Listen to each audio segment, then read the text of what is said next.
Hi dear students, let's talk history.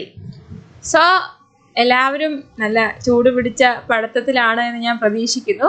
അപ്പോൾ എന്നോട് ചോദിച്ചു നമ്മുടെ അണ്ടർസ്റ്റാൻഡിങ് മോഡേൺ വേൾഡ് പോലെ തന്നെ നമ്മുടെ 2 മാർക്ക് ക്വസ്റ്റ്യൻസ് ക്യാപിറ്റലിസത്തിൻ്റെയും ചെയ്യാവോ എന്ന് ചോദിച്ചു. അപ്പോൾ എന്താണെന്ന് ചോദിച്ചിട്ടുണ്ടെങ്കിൽ ആദ്യം തന്നെ ഞാൻ പറയാം, ക്യാപിറ്റലിസം ആൻഡ് കൊളോണിയലിസത്തിന് ഈ 2 മാർക്ക് ക്വസ്റ്റ്യൻസ് ഒരുപാട് റിപ്പീറ്റഡ് ആയിട്ട് വന്നിട്ടില്ല. അതുകൊണ്ട് കണ്ടതിൽ എല്ലാ ക്വസ്റ്റ്യൻസും ഞാൻ എടുത്തിട്ടുണ്ട്. നിങ്ങളതിന് എല്ലാം തന്നെ ഏറെക്കുറെ മാക്സിമം ഇത് നോക്കിയിട്ട് പോവുക, എന്താണെന്ന് മനസ്സിലാക്കി വെച്ചിട്ടെങ്കിലും പോവുക കേട്ടോ. ഓക്കെ, അപ്പം നമുക്ക് വേഗം തന്നെ നോക്കാം, ഒട്ടും സമയം കളയണ്ട. അതിന് മുമ്പ് നമ്മുടെ ചാനൽ ആദ്യമായിട്ടാണ് കാണുന്നതെങ്കിൽ നിങ്ങൾ സബ്സ്ക്രൈബ് ചെയ്യുക, ബെല്ലൈക്കൺ ക്ലിക്ക് ചെയ്യുക. എങ്കിൽ മാത്രമേ നമ്മൾ അപ്ലോഡ് ചെയ്യുന്ന ക്ലാസ്സുകൾ നിങ്ങൾക്ക് ഓൺ ടൈമിൽ കിട്ടുകയുള്ളൂ. ഇപ്പോൾ ഓൺ ടൈമിൽ ക്ലാസ് കിട്ടുക എന്നുള്ളത് വളരെ അത്യാവശ്യമാണ് നിങ്ങൾക്ക്. അതുകൊണ്ടാണ് ഞാൻ പറയുന്നത്, റിപ്പീറ്റഡ് ആയിട്ട് എപ്പോഴും പറയുന്നത് അതുകൊണ്ടാണ്. ഓക്കെ, അപ്പം നമുക്ക് വേഗം ക്ലാസ്സിലേക്ക് പോവാം. ആദ്യം നമ്മൾ ഇമ്പോർട്ടൻറ്റ് ടോപ്പിക്, അതായത് 2 മാർക്ക് ക്വസ്റ്റ്യൻസിൽ റിപ്പീറ്റഡ് ആയിട്ട് വന്നിട്ടുള്ള അല്ലെങ്കിൽ വരുവാൻ സാധ്യതയുള്ള ക്വസ്റ്റ്യൻസ് ആണ്. ഫസ്റ്റ് വന്നത് the pillar of salt. The pillar of salt എന്ന് പറയുന്നത് ഇതെന്താണ്? ഇതൊരു ബുക്കാണ്. ആരുടെ ബുക്കാണിത്? ആൽബർട്ട് മെമ്മയുടെ ബുക്കാണ്. The pillar of salt, a semi autobiographical novel. ഒരു സെമി ഓട്ടോബയോഗ്രഫിക്കൽ നോവലാണ്. ആൽബർട്ട് മെമ്മിയാണ് അത് എഴുതിയേക്കുന്നത്.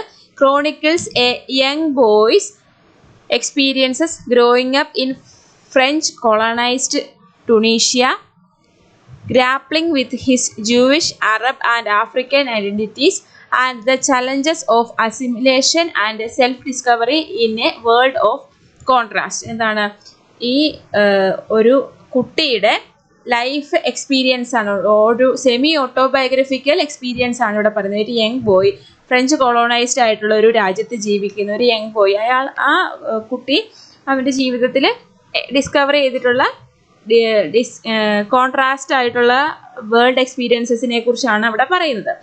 ഇതാണ് പില്ലർ ഓഫ് സാൾട്ട് എന്ന് പറയുന്നത്. എന്താണ്? ആൽബർട്ട് മെമ്മയുടെ നോവലിൻ്റെ പേരാണ് the pillar of salt. Okay, second one ആണ് the economic taproot of imperialism. The economic taproot of ഇമ്പീരിയലിസവും സെയിം അതുപോലെ തന്നെ എന്താണ്, ഒരു ബുക്കാണ്. ആരാണ് ഇത് എഴുതിയേക്കുന്നത്? J A Hobson. ഹോബ്സന്റെ തിയറിയൊക്കെ നമുക്ക് ചോദിക്കുന്നതാണ് കേട്ടോ.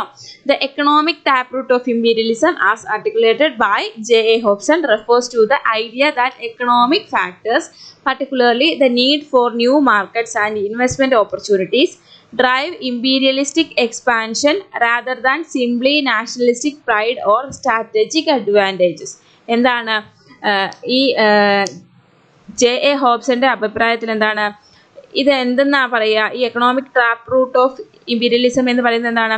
എക്കണോമിക് ഫാക്ടേഴ്സിനെ കുറിച്ചുള്ള ഐഡിയാസ് ആണ് പറയുന്നത്. കൂടുതലായിട്ടും need for new markets and investment opportunities, പുതിയ മാർക്കറ്റിന് വേണ്ടി ആവശ്യവും അതുപോലെ തന്നെ ഇൻവെസ്റ്റ്മെന്റ് ഓപ്പർച്യൂണിറ്റികളെ കുറിച്ചുമാണ് ഇവിടെ പറയുന്നത് അല്ലെങ്കിൽ പ്രതിപാദിക്കുന്നതെന്നാണ് പറയുന്നത്.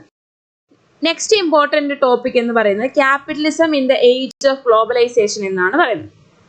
Capitalism in the age of globalisation എന്ന് പറയുന്നതും ഒരു ബുക്ക് തന്നെയാണ്.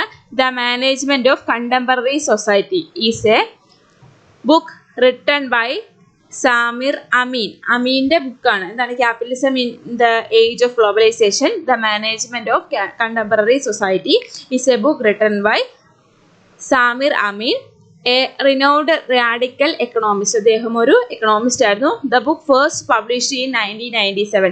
1997 ഈ ബുക്ക് പബ്ലിഷ് ചെയ്തത്. എന്താണ് ഇതിൽ പറയുന്നത്? A powerful analysis of the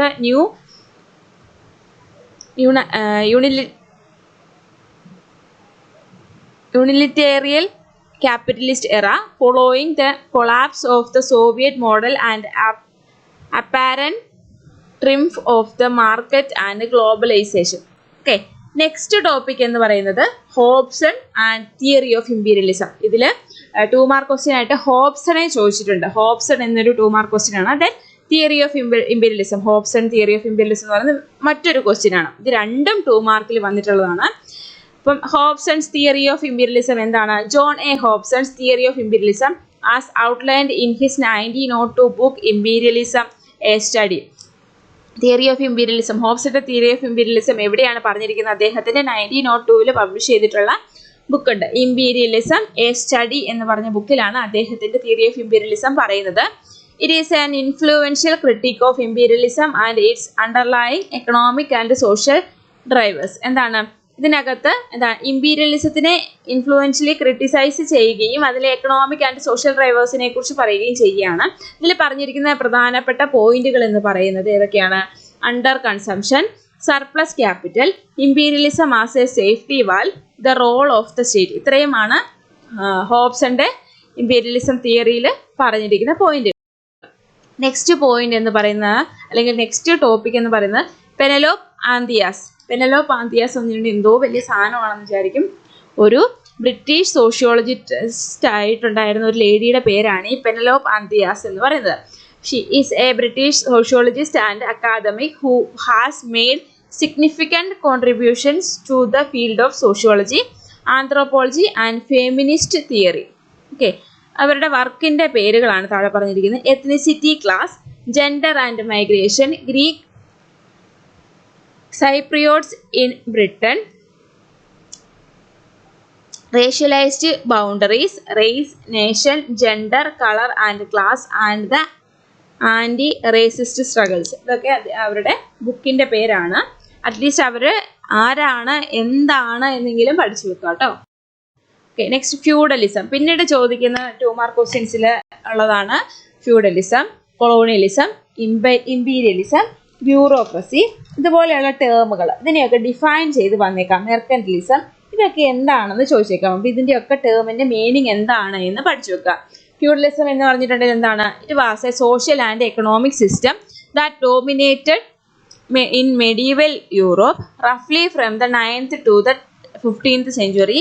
It was characterized by a hierarchical structure where lords granted land and protection to vassals in exchange for loyalty, military service and other forms of supports. Feudalism എന്ന് പറഞ്ഞിട്ടുണ്ടെങ്കിൽ എന്താണ്? ജന്മിത്തം അല്ലേ? മലയാളത്തിൽ നമ്മൾ അതിന് ജന്മിത്തം എന്നാണ് പറയുന്നത്. എന്താണ് ഇതിൻ്റെ? എക്കണോമിക് സിസ്റ്റം ഓഫ് ഡോമിനേഷനെ കുറിച്ചാണ് പറയുന്നത്. ഇതിൽ എന്താ പറയുക? It was characterised by a hierarchical structure. ഒരു ഹൈറാർക്കിയൽ സ്ട്രക്ചറാണ് അവിടെ ഉള്ളത്. ലോഡ്സ്, അതായത് ലാൻഡ് ലോഡ്സ് എന്ത് ചെയ്യും? ലാൻഡുകൾ പ്രൊട്ടക്റ്റ് ചെയ്യുന്നതിന് വേണ്ടിയിട്ട് അവർ അതിൻ്റെ ലോയൽറ്റി എക്സ്ചേഞ്ച് ചെയ്യുന്ന ഒരു സിസ്റ്റമാണ് ഫ്യൂഡലിസം. നമുക്കറിയാം, ജന്മിത്തത്തെക്കുറിച്ച് നമുക്ക് ആർക്കും പറഞ്ഞു തരേണ്ട ആവശ്യമില്ല. നമ്മുടെ നാട്ടിൽ ഒരുപാട് കാലം നിലനിന്നിരുന്ന ഒരു വ്യവസ്ഥയായിരുന്നു. Then colonialism. കൊളോണിയലിസം എന്താണെന്ന് നമ്മൾ നേരത്തെ പഠിച്ചതാണ്. Colonialism refers to the process of one country or power establishing control over another country or territory, often through military conquest, economic coercion or cultural assimilation. എന്താണ്? ഒരു രാജ്യം മറ്റൊരു രാജ്യത്തിൻ്റെ മുകളിൽ എന്താണ് അധികാരം പിടിച്ചു വെക്കുന്നത് അല്ലെങ്കിൽ അവരെ മേൽ ഭരിക്കുന്നതിനെയാണ് എന്തെന്ന് പറയുന്നത്? കൊളോണിയലിസം എന്ന് പറയുന്നത്. Then next one ആണ് മെർക്കന്റിലിസം. മെർക്കന്റിലിസം was an economic theory and practice that dominated Western Europe from the 16th to 18th century. It emphasized state intervention in the economy to achieve a favorable balance of trade and accumulate wealth. എന്താണ്? 16th to 18th centuryയിൽ western യൂറോപ്പിലാണ് ഈ മെർക്കന്റിലിസം വളർന്നു വരുന്നത്. ഇവിടെ എന്താ പറയുന്നത്? എക്കോണമിയിൽ അല്ലെങ്കിൽ സമ്പദ് വ്യവസ്ഥയിൽ സ്റ്റേറ്റ് ഇൻ്റർവെൻഷൻ ഉണ്ടാവുക. എങ്ങനെയാണ്? എന്തിനു വേണ്ടിയിട്ടാണ്? അക്യുമുലേഷൻ ഓഫ് വെൽത്ത് അക്യുമുലേറ്റ് ചെയ്യുന്നതിന് വേണ്ടിയിട്ട്, അതുപോലെ തന്നെ ഫേവറബിൾ ബാലൻസ് ഓഫ് ട്രേഡ് വരുന്നതിന് വേണ്ടിയിട്ടും സ്റ്റേറ്റ് എക്കോണമിയിൽ ഇൻ്റർവെൻസ് ചെയ്യുക അല്ലെങ്കിൽ ഇടപെടുന്നതിനെയാണ് മെർക്കന്റിലിസം എന്ന് പറയുന്നത്. Then add and rule policy in France. ഫ്രാൻസിലെ ആഡ് ആൻഡ് റൂൾ പോളിസി അത് പഠിച്ചു വെക്കണം, വരുവാൻ സാധ്യതയുള്ളതാണ്. ആഡ് ആൻഡ് റൂൾ പോളിസി എന്താണ്? It refers to the divide and rule policy. Add and rule policy എന്ന് പറഞ്ഞിട്ടുണ്ടെങ്കിൽ എന്താണ്? ഡിവൈഡ് ആൻഡ് റൂൾ പോളിസി എന്ന് തന്നെയാണ് അതിനർത്ഥം. A strategy used by the French during their mandate of Syria where they exploited existing sectarian divisions to maintain control. This policy is also known as divide and conquer.